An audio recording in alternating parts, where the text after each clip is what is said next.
Now section D से question 32 5 marks का पहला क्वेश्चन देखिए। For two matrices A and B, A और बी, मुझे ये दो मैट्रिसेस दे रखी हैं। Find the product A B, A और बी का मुझे प्रोडक्ट फाइंड आउट करना है and hence solve the system of equations, और इस सिस्टम ऑफ इक्वेशंस को यहां पर सॉल्व करना है। आप समझे कि जो प्रोडक्ट वो हमसे कह रहा है ना कि आप ए बी प्रोडक्ट निकालिए, इस ए बी प्रोडक्ट का हम कहीं ना कहीं यूज कर लेंगे इस सिस्टम ऑफ इक्वेशंस को सॉल्व करने में।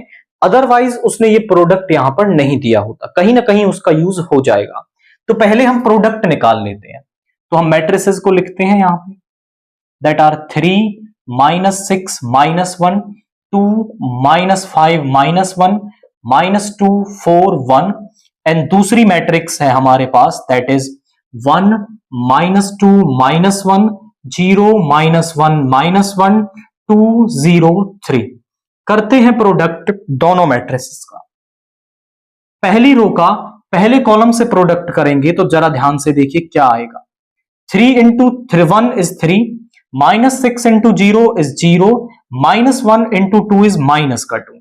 पहली रो का दूसरे कॉलम के साथ 3 इंटू -2 इज माइनस का 6, -6 इंटू -6 इज प्लस का 1, और यहां पे 0। यहां पे आएगा माइनस का 3 प्लस का 6 एंड माइनस का 3। आफ्टर दैट सेकेंड रो का 2 प्लस 0 माइनस का 2, माइनस का 4 प्लस का 5 एंड यहां पे प्लस का 0। यहां पे आएगा माइनस का 2 प्लस का 5 एंड माइनस का 3। यहां पे आ जाएगा माइनस का 2 प्लस 0 प्लस का 2, प्लस का 4 -4 प्लस 0, प्लस का 2 -4 प्लस का 3। ध्यान से देखें तो क्या हमारे पास आ रहा है, -6 प्लस का 6, -6 और ये प्लस का 6, -2 प्लस 2, यहां बचेगा 1, -5 प्लस का 5, -2 प्लस 2 4 -4, एंड यहां पे बच गया आपका क्या 1 0 0 0 1 0 0 0 1, यानी आइडेंटिटी मैट्रिक्स मिल गया। ए बी का जो प्रोडक्ट है वो हमारे पास आई आ रहा है।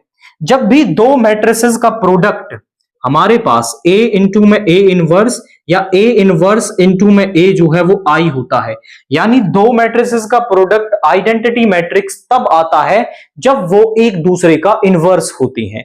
यानी कि हम यहां पर कह सकते हैं कि जो ए का इनवर्स है वो बी होगा और बी का जो इनवर्स है वो ए होगा। इन दोनों में से ये दो रिजल्ट्स हम यहां इनके प्रोडक्ट से निकाल पाए हैं। अब इन दोनों में से कोई रिजल्ट हम यहां इस सिस्टम ऑफ इक्वेशंस को सॉल्व करने में यूज करने वाले हैं। सबसे पहला काम क्या करते हैं, हम इस सिस्टम ऑफ इक्वेशंस को लिख सकते हैं। आप लिखेंगे अबव सिस्टम ऑफ इक्वेशंस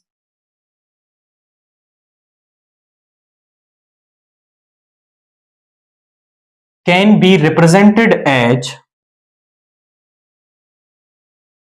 उसे कैसा लिखा जा सकता है, उसे लिखा जा सकता है A X is equal to B की फॉर्म में, जहां पर ए एक क्या है, कोफिशिएंट मैट्रिक्स है 3 क्रॉस 3 की, एक्स वेरिएबल मैट्रिक्स है एंड बी हमारी क्या है यहां पर कांस्टेंट मैट्रिक्स है।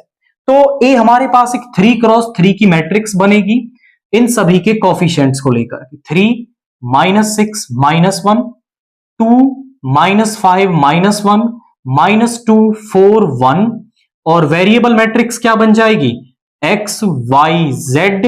कांस्टेंट मैट्रिक्स क्या बन जाएगी, वो बन जाएगी 3 -2 5। आपको जो सिस्टम ऑफ इक्वेशंस है उसमें ये प्लस का 2 दे रखा है, सभी कांस्टेंट इज इक्वल टू के इस तरफ होने चाहिए, तो मैं इसे इस तरफ ले गया और ये आपका यहां पर माइनस का हो गया। इधर प्लस का दे रखा था, इधर जाकर के माइनस का हो गया। अब सबसे पहला काम हम करते हैं डिटर्मिनेंट ऑफ ए निकालना। एक्सपेंडिंग अलोंग रो 1, पहली रो पहला कॉलम छोड़ेंगे माइनस का 5, माइनस फॉर्मूले से ये हो जाएगा माइनस का 4 तो ये प्लस का 4, माइनस फॉर्मूले से ये -6 तो ये प्लस का 6 हो जाएगा।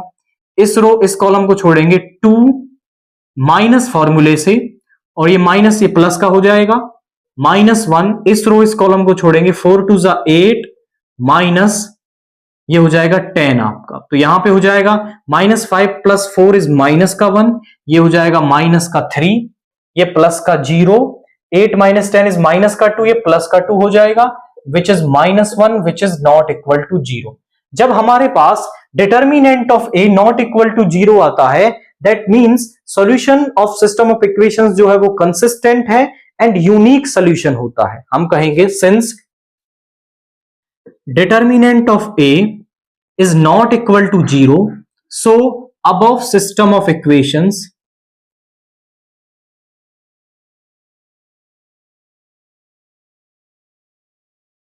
have unique solution। उसके पास क्या होगा? यूनिक सॉल्यूशन होगा एंड गिवन बाय, और वो यूनिक सॉल्यूशन हमें मिलेगा कहां से? वो हमें मिलेगा and given by x is equal to a inverse b। यहां पुट करने से हमें वो सॉल्यूशन आपका मिल जाएगा, मतलब एक्स वाई जेड की वैल्यूज मिल जाएंगी।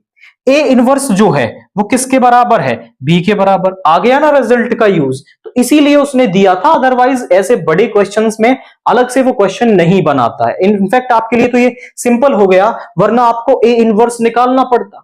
तो अब तो बना बनाया मिल रहा है, a इनवर्स b के बराबर है। यहां वैल्यू रख देंगे x is equal to a inverse की जगह रख दो b, 1 -2 -1, 0 -1 -1, 2 0 3। b है हमारी constant matrix, that is 3 -2 5। Product कर देते हैं, यहां पर क्या आएगा? पहली रो का पहले कॉलम से 3 +4 -5, यहां पे 0 +2 -5, 3 2 6 +0 और प्लस का यहां पे आ जाएगा आपका क्या? 15। तो यहां से एक्स वाई जेड आ गया, और यहां से आ गया 4 3 7 -5 इज 2, यहां पे 2 - 5 इज -3, 6 + 15 इज 21। अब दो मैट्रिक्स इक्वल कब होती हैं? जब उनके कॉरस्पॉन्डिंग एलिमेंट्स इक्वल होते हैं। तो मतलब इनके कॉरस्पॉन्डिंग एलिमेंट्स इक्वल होंगे। x मिल गया 2, y मिल गया -3 और z मिल गया 21। और यही तो वो हमसे कह रहा था कि आप सॉल्यूशंस निकाल दीजिए, यानी x y z की वैल्यू। एक तो पहला उसने कहा था प्रोडक्ट निकालना है, आफ्टर दैट सॉल्यूशन निकालना है। तो प्रोडक्ट का ही हमने यूज कर लिया सॉल्यूशन को निकालने में। तो कैसे किया है? पहले प्रोडक्ट निकाला, आफ्टर दैट हमने उसको रिप्रेजेंट किया ax is equal to b की फॉर्म में। डिटर्मिनेंट ऑफ a निकाला जो -1 आ रहा था, that means not equal to 0। तो यूनिक सॉल्यूशन यहां रखने से मिल जाता है। प्रोडक्ट किया, कॉरस्पॉन्डिंग मैट्रिक्स में इक्वल मैट्रिसेस में कॉरस्पॉन्डिंग एलिमेंट्स इक्वल होते हैं, तो वहां से हमें x y और z की वैल्यू मिल गई है।